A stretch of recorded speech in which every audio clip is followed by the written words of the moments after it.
गोवर्धन पूजा। माता यशोदा को इंद्र की पूजा की तैयारी करते देख शिवप्रिया, भगवान कृष्ण ओ ने माता शिवप्रिया, से पूछा, ले। ये आप किसकी पूजा की तैयारी कर रही हैं? भगवान कृष्ण के इस सवाल के जवाब में उनकी माता बोली कि हम सभी गांव वाले मिलकर भगवान इंद्र की पूजा करते हैं।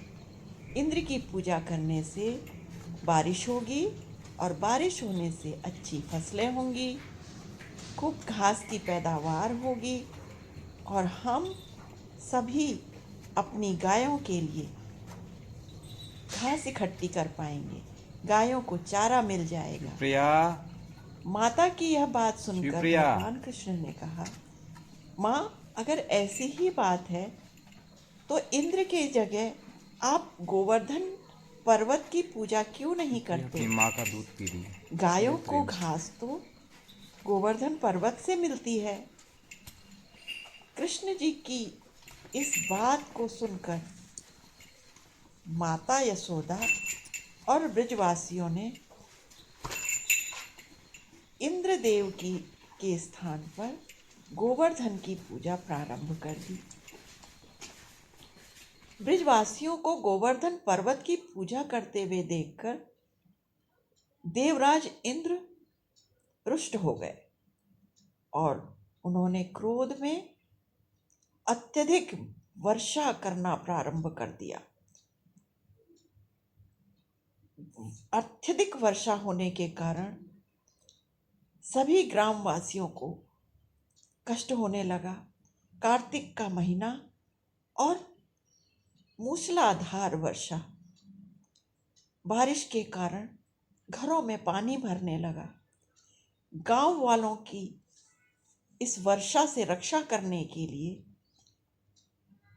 7 वर्ष के नन्हे भगवान कृष्ण ने गोवर्धन पर्वत को अपनी छोटी उंगली की पोर पर उठा लिया और सारे ब्रजवासी अपनी गैयों सहित अपनी गायों को लेकर गोवर्धन पर्वत के नीचे आ गए। भगवान कृष्ण ने 7 दिनों तक गोवर्धन पर्वत को अपनी छोटी उंगली की पोर में उठाए रखा। अंत में इंद्र को यह आभास हो गया कि ये तो भगवान हैं। भगवान कृष्ण के परात्पर ब्रह्म स्वरूप को इंद्र ने पहचान लिया। तभी से हर वर्ष गोवर्धन पूजा का यह पर्व दीपावली के दूसरे दिन मनाया जाने लगा।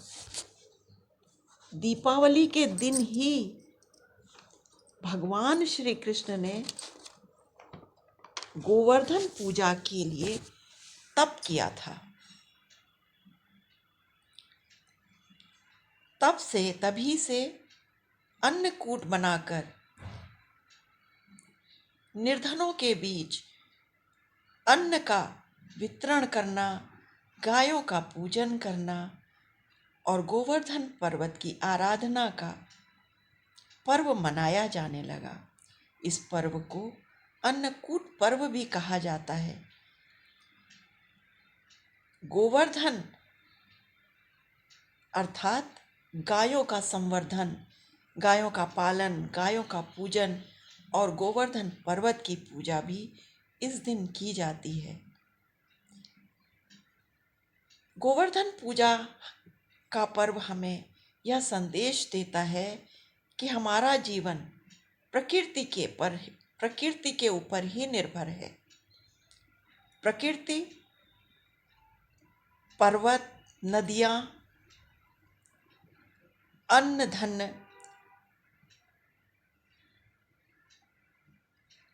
गौपालन, गायों, पेड़ पौधे, पशु पक्षी, नदी पर्वत, इन सभी को धन्यवाद देने के लिए हम गोवर्धन की पूजा करते हैं।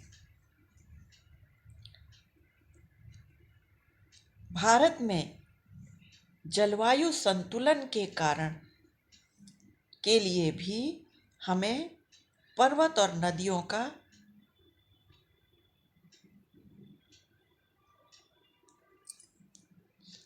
पूजन करना चाहिए। तभी हमें धन संपदा की प्राप्ति होगी। कार्तिक अमावस्या अर्थात दीपावली। दीपावली, इसी दीपावली की अमावस्या के दिन कन्हैया ने गोवर्धन की पूजा के लिए तप किया था।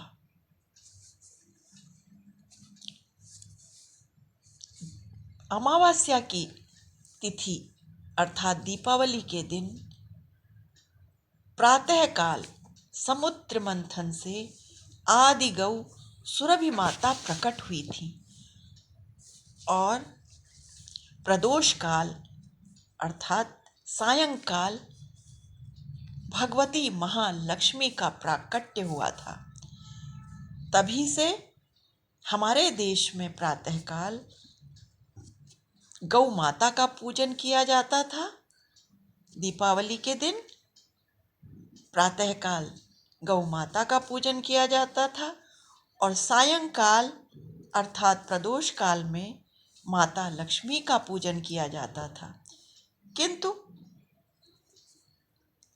अब गौ पालन तो रहा नहीं, तो गौ माता का पूजन भी हम भूल चुके हैं। किंतु मध्य भारत में अभी भी दीपावली के दिन प्रातः गौ माता का पूजन किया जाता है और सायंकाल में माता लक्ष्मी का पूजन किया जाता है।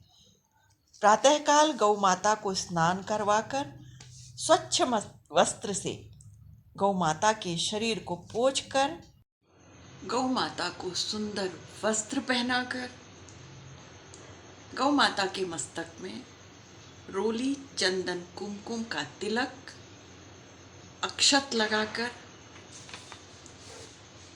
गौ माता के शरीर में गेरू, पिसे हुए चावल के आटे का घोल, हल्दी इत्यादि से सुंदर सुंदर उनको सजाकर गौ माता के शरीर में सुगंधित इत्र इत्यादि लगाकर उनके सींगों में घी लगाकर फूल मालाओं से गौ माता का श्रृंगार कर गौ माता को धूप दीप दिखाकर उनका स्वागत किया जाता है। घर में बने हुए पकवानों से और रोटी के साथ गुड़ खिलाकर दीपावली में आए हुए चीनी के खिलौने और बताशे का भोग लगाकर गौ माता की आरती उतारकर उनकी परिक्रमा की जाती है, प्रदक्षिणा की जाती है। हमारे शास्त्रों में गौ माता की पूंछ से उतारा करने का भी वर्णन आता है। माता यशोदा भगवान कृष्ण का गौ माता की पूंछ से उतारा करती थी। गौ माता के नीचे से कन्हैया को निकालकर 7 बार उनके चरणों के बीच में से कन्हैया को परिक्रमा कराती, निकालती, ताकि मेरे कान्हा को अगर नजर लगी हो किसी की तो वो उतर जाए। गौ माता के चरणों का पूजन किया जाता है। गौ माता की रीढ़ की हड्डी का पूजन किया जाता है। गौ माता की रीढ़ की हड्डी में मां धीरे धीरे अपने हाथों से सहलाकर उसका लाभ लिया जाता है। गौ माता की रीढ़ की हड्डी में सूर्य नाड़ी है, जो कि गौ माता के दूध में स्वर्ण क्षार बनाती है। गौ माता का दूध पीला होता है। गौ माता के दूध में सोना होता है, जो कि सूर्य केतु नाड़ी उनकी रीढ़ की हड्डी में है। वो नाड़ी ही सूर्य से स्वर्ण क्षार लेती है और दूध में गौ माता के दूध में पीलापन आ जाता है। गौ माता के चरणों का पूजन किया जाता है। गौ माता के पैरों की सेवा की जाती है, चरण दबाए जाते हैं। गौ माता को अत्यधिक सुख की प्राप्ति होती है जब हम गौ माता की इस प्रकार सेवा करते हैं। गौ माता की आरती उतारकर उनकी परिक्रमा कर दीपावली के दिन प्रातःकाल हमारी गौ पूजा संपन्न होती है। सायंकाल में माता महालक्ष्मी का पूजन होता है। समुद्र मंथन में प्रातःकाल पहले आदि गौ माता सुरभि प्रकट हुई और सायंकाल में माता लक्ष्मी का प्रादुर्भाव हुआ। माता लक्ष्मी प्रकट हुई। गौ माता बड़ी बहन है और लक्ष्मी माता छोटी बहन है। मध्य भारत में आज भी कार्तिक अमावस्या के दिन अर्थात महालक्ष्मी पूजन के दिन गौ माता का दूध नहीं निकाला जाता, उन्हें दुहा नहीं जाता, बल्कि उनकी बछड़ा बछड़ी को दूध पीने के लिए खोल दिया जाता है और उन्हें छक कर दूध पीने दिया जाता है। दीपावली के दिन लक्ष्मी पूजन तो हमें अवश्य करना ही चाहिए, क्योंकि लक्ष्मी माता धन समृद्धि की अधिष्ठात्री देवी है, किंतु गौ माता अग्रजा है और लक्ष्मी माता अनुजा है। यदि हम गाय के पूजन के बिना माता लक्ष्मी का पूजन करेंगे तो लक्ष्मी माता हमारे जीवन में अवश्य आएंगी, किंतु उल्लू पर बैठ के आएंगी। और यदि हम अपनी देसी गैया का पूजन विधि विधान से करेंगे तो लक्ष्मी माता गरुड़ासना होकर भगवान नारायण के संग हमारे घर पधारेंगी। यदि हम आज के व्यस्ततम जीवन में शहरों में रहते हुए गौ पालन नहीं कर सकते, तो जहां भी गौशाला में शुद्ध भारतीय गायें, जैसा कि शास्त्रों में वर्णन आता है, उन लक्षणों से युक्त देसी गायें का पालन किया जा रहा है, वहां जाकर गौ माता का पूजन करें और फिर सायंकाल अपने घर में लक्ष्मी माता का पूजन करें, तो माता लक्ष्मी हमारे घर पधारेंगी। भारतीय देसी गायों में इस समय संपूर्ण गाय के अंग प्रत्यंग में देवताओं ने निवास किया था। गायों में संपूर्ण तीर्थ, ऋषि, संपूर्ण वेद आदि शास्त्र और संपूर्ण देवताओं ने निवास किया है। केवल इसलिए गाय पूज्य नहीं हो गई कि गौ माता के शरीर में सभी देवी देवता, ऋषि मुनि, तीर्थ और शास्त्र निवास करते हैं, इसलिए गौ माता पूजनीय नहीं है, अपितु इसलिए पूजनीय है क्योंकि अपने आप को, स्वयं को धन्य बनाने के लिए देवी देवताओं ने, ऋषियों ने गौ माता के शरीर में निवास किया। इसलिए नहीं कि ऋषि मुनियों ने, देवताओं ने निवास किया, अपितु गौमाता पवित्र है, शुद्ध है, अत्यंत शुद्ध है, अत्यधिक पवित्र है। इसलिए सभी देवी देवताओं ने गौमाता के शरीर में निवास किया। गौमाता के शरीर में 68 करोड़ तीर्थ रहते हैं। संपूर्ण देवता वहां रहते हैं। गायों के रोम रोम में देवता, रोम रोम में तीर्थ, रोम रोम में ऋषि मुनि हैं। इसीलिए शास्त्रों में कहा गया है, लिखा गया है कि गौ माता की पूजा होनी चाहिए। प्रत्येक परिवार के प्रत्येक व्यक्ति को गौ पूजन करना चाहिए। गौ माता के रोम रोम में देवी देवता निवास करते हैं। यदि किसी व्यक्ति ने गाय के शरीर में प्रताड़ना करने के लिए डंडे आदि से प्रहार किया तो जितने रोम टूटेंगे उतने हजार वर्षों तक उस व्यक्ति को रौरव नरक की यातना भोगनी पड़ेगी। इसलिए गौ माता के प्रति कठोरता का व्यवहार किसी को नहीं करना चाहिए। किसी भी व्यक्ति को गौ माता के साथ कठोर व्यवहार नहीं करना चाहिए। गौ माता का तो बस पूजन, सेवा, सत्कार करना चाहिए।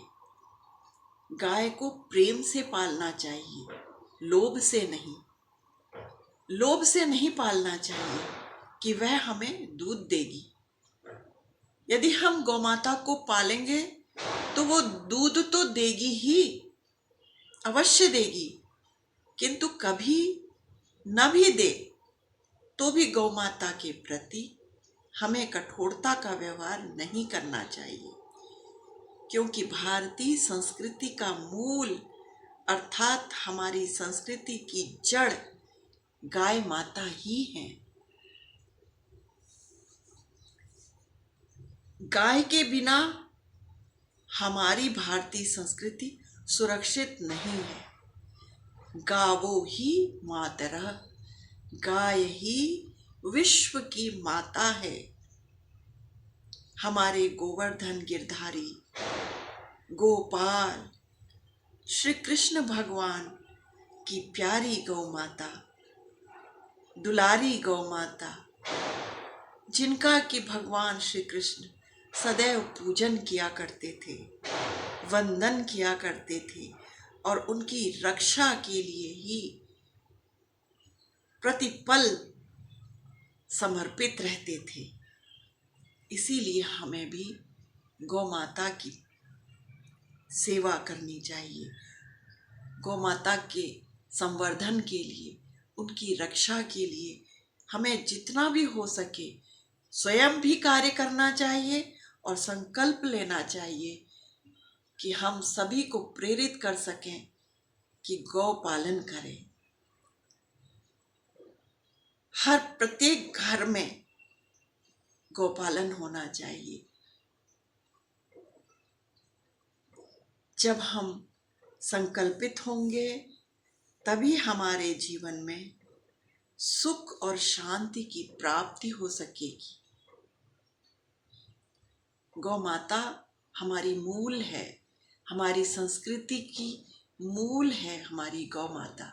हमें गौ माता का पालन करना चाहिए, उनके संवर्धन करने चाहिए। हजारों गायों के मध्य भी गौ का बछड़ा बछड़ी अपनी माता को ढूंढ लेता है। कितनी भी गायें हों, इतनी बुद्धि गौ माता के दूध में बुद्धि शक्ति को बढ़ाने वाली इतना गुण होता है कि गौ माता का नन्हा सा बछड़ा बछड़ी भी हजारों गायों के मध्य अपनी माता को ढूंढ लेता है।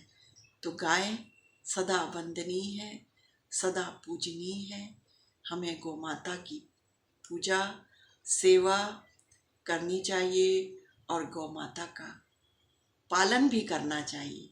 हमारे पास छोटी जगह में भी आजकल बहुत छोटी सी गायें भी आ गई हैं।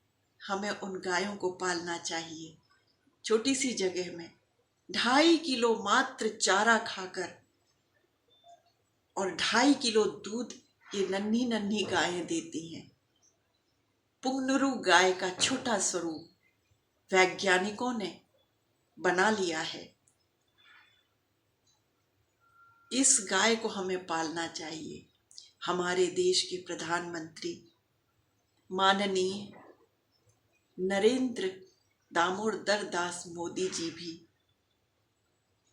अपने आवास में इन गायों का पालन कर रहे हैं, उनका पूजन करते हैं, उनकी सेवा में लगे हैं।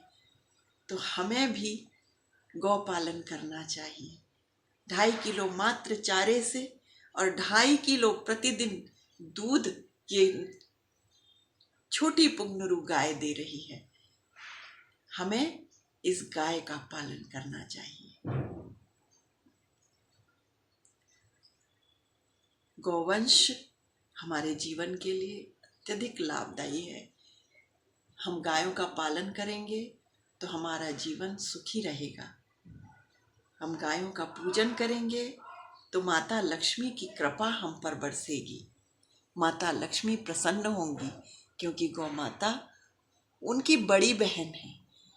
गौ माता माता लक्ष्मी की बड़ी बहन है और बड़ी बहन का पूजन, उनका पालन, उनकी सेवा यदि हमारे जीवन में होगी तो माता लक्ष्मी स्वतः भगवान नारायण के साथ हमारे घर में विराजेंगी, स्थिर लक्ष्मी के रूप में विराजमान होंगी। माता लक्ष्मी की कृपा हमारे जीवन में होगी तो हम सभी आनंदमय जीवन बिता पाएंगे। सभी ओर से हमारे जीवन में कृपा प्राप्त होगी, परमात्मा की कृपा प्राप्त होगी, परमात्मा प्रसन्न होंगे, सब देवी देवता प्रसन्न होंगे, सब तीर्थों का फल हमें मिलेगा, तीर्थ यात्रा का, तीर्थ भ्रमण का फल मिलेगा। तो हमें गौपालन और गौ सेवा अवश्य करनी चाहिए। गावो ही मातरा। ओम गौ माता की जय, माता लक्ष्मी नारायण की जय, गोवर्धन नाथ की जय। ओम श्री गोवर्धनाय नमः। भगवान श्री कृष्ण की जय।